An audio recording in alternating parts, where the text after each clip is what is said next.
என் பேர் பாஷா. இங்கே எம்ஜிஆர் ஆப்ஷன் தான் கூலி வேலை செஞ்சுட்டு இருக்கேன். வெயில் கால டைமில் மட்டும் தான் எங்களுக்கு வேலை இருக்கும். மழை வந்தனால இந்த தண்ணி நிற்கிறதுனால இந்த தண்ணியில் போக முடியல, வரவும் முடியல. எப்பவுமே சரி, இந்த மழைன்னு இல்லை, சாதாரண மழை பெய்ஞ்சா இந்த இடத்துல ரொம்ப தண்ணி நிற்குது. ஏதாவது பெரிய அதிகாரிங்க ஏதாவது நல்ல ஆக்ஷன் எடுத்தால் நல்லா இருக்கும் எனக்கு தெரிஞ்சு.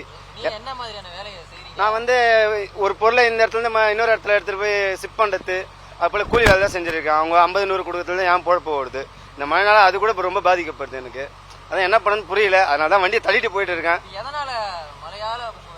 மழையால தான் மெயின் பாதிப்பு. ரெண்டாவது பாதிப்புன்னு பார்த்தீங்கன்னா, எப்பவுமே சரி ஒரு சின்ன சின்ன மழையில கூட இந்த இடத்துல ரொம்ப தண்ணி நிக்குது. இப்போ பாருங்க, இப்போ கூட முழங்கால அளவு தண்ணி நிக்குது. இல்ல நான் அதாவது இந்த மழை பெய்ஞ்சா எங்களுக்கு வேலையே இருக்க மாட்டேன். மெயின் இந்த அதாவது நான் எப்படி வானிலை இது சொல்ல முடியாது. வந்து மழை பெய்யா நம்ம தண்ணி கிடைக்கும் இல்லைன்னு சொல்ல. பட் இந்த இடத்துல ஏதோ ஒரு சொல்யூஷன் கிடைச்சா எனக்கு கொஞ்சம் நல்லா இருக்கும். ஆமாண்ணா, அதெல்லாம் நல்லா அமைச்சிருக்காங்கண்ணா. அந்த அதிகாரிகள்லாம் வந்து அப்ப இப்ப கூட பெரிய மோட்டர் போட்டு எல்லாம் பண்ணிட்டு இருக்காங்க. நான் தப்பு சொல்லல. அவங்க அதிகாரி முறையில் அவங்களும் நல்லா ஒர்க் பண்றாங்க. பட் என்னன்னு பாத்தீங்கன்னா, பட்டுன்னு எப்பவுமே சரி எல்லா ஒர்க்கும் கரெக்டாக நடக்கு. பட் இந்த இடத்துல மட்டும் எந்த ஒரு பிரச்சனையும் ஓயிற போல இல்லைண்ணா. நான் எப்ப எனக்கு தெரிஞ்ச விவரம் தெரிஞ்சல நான் இங்க தான் கூலி வேலை செஞ்சுட்டு இருக்கேன். இந்த வண்டி தான் ஓட்டிட்டு இருக்கேன். எனக்கு தெரிஞ்ச விவரம் தெரிஞ்சல இன்னமும் சரி இந்த ஒரு பிரச்சனை மட்டும் எவ்வளவு ஒர்க் பண்ணாலும் இது மட்டும் சரியாக மாட்டேன். இது ஒன்று பண்ணி எப்போ மழை சாதாரண சின்ன சின்ன மழையில கூட இந்த பாதிப்பு எனக்கு இருக்குண்ணா. எனக்குன்ட்டு இந்த இடத்துல எவ்வளவு பேர் கிராஸ் பண்றாங்க, கூலி வேலை செய்றாங்க, ரேபிடோ ஓட்டுறாங்க, எவ்வளவு பேர் பாருங்க. அந்த சைடு பாருங்க, வண்டி அவ்வளவு வண்டி ரிப்பேர் ஆகி நிக்குது. இது என் வண்டி மோட்டர் சாதாரண ரிச்சா வண்டி நான் தள்ளிட்டு போறேன். மற்ற ஆளால வர முடியாது. கார்ல பணம் இருக்கிறாங்க, ஜாலியா கார்ல போயிடுறாங்க. நம்ம கூலி வேலை செஞ்சா டெய்லியும் பிழைக்க முடியும். அதான் எனக்கு தெரிஞ்ச பாதிப்பு நான் சொல்லிட்டேன்.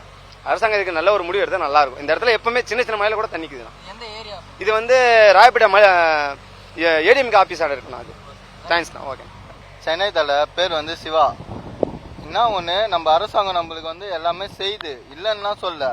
ஆனால் நம்ம அரசாங்கம் செய்யத்தை வந்து நம்ம வந்து பாதுகாத்துக்கணும். நம்ம வந்து இப்போ ஒரு வாட்டர் பாட்டில் 10 ரூபா வாட்டர் பாட்டில் வாங்குறோம்னு வச்சுக்கோங்க, குஷ்டு எங்கே போட்டு போவோம், அப்படியே ரோட்டில் கடாசி போவோம்.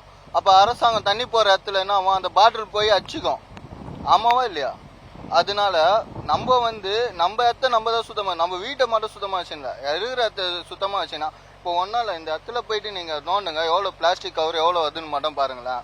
என்ன ஒன்று, நம்ம சாப்பிட்டு அங்கே போகிறோம். ஒன்று சாப்பிட்ற பொருள் நம்ம கிட்ட இருக்குது, அதை எடுத்துன்னு போய் குப்பை தொட்டியில போடுங்க. அவ்வளோதான். போட்டாலே சென்னையில் முக்காசி தண்ணியே நிற்காது. போடுற பொருளை எடுத்துன்னு போயிட்டு குப்பை தொட்டியில போடுறோன்ற ஒவ்வொரு மனுஷனுக்கும் அந்த இது தோணுச்சினாலே முக்காசி தண்ணி அடிக்காது. நம்ம கவர்மெண்ட் இது சஸ்பெண்ட்ல தண்ணி போற அந்த இதெல்லாம் ஆட்டோமேட்டிக்கா தண்ணி உள்ள போய் நம்மளுக்கு வந்து தண்ணி இல்லாம தான் ரோடு நிற்கும். நீங்க என்ன வேலை செஞ்சுட்டு இருக்கீங்க? ஜொமேட்டோ தான் ஓட்டுறேன். ஃபுட் டெலிவரி தான். ஆமா. இந்த மழையால உங்க வேலை எவ்வளவு பாதிச்சிருக்கு? பாதினா ½ hour எடுத்துன்னு போய் கொடுக்குற வேலை 1 மணி நேரம் ஆகும், அவ்வளவுதான். அதெல்லாம் ஒன்றும் இல்லை, கொடுக்குறது ஒன்றும் இல்லை. நான் என்ன சொல்றேன்னா, பிளாஸ்டிக்கை போத்துனால தான் நம்ம பிளாஸ்டிக் யூஸ் பண்ண வேணாம்னு சொல்ல, யூஸ் பண்றோம். சாப்பிட்ற பொருளை குப்பை தொட்டியில போட்டு போங்க. அது கார்பரேஷன்காரன் வேலை.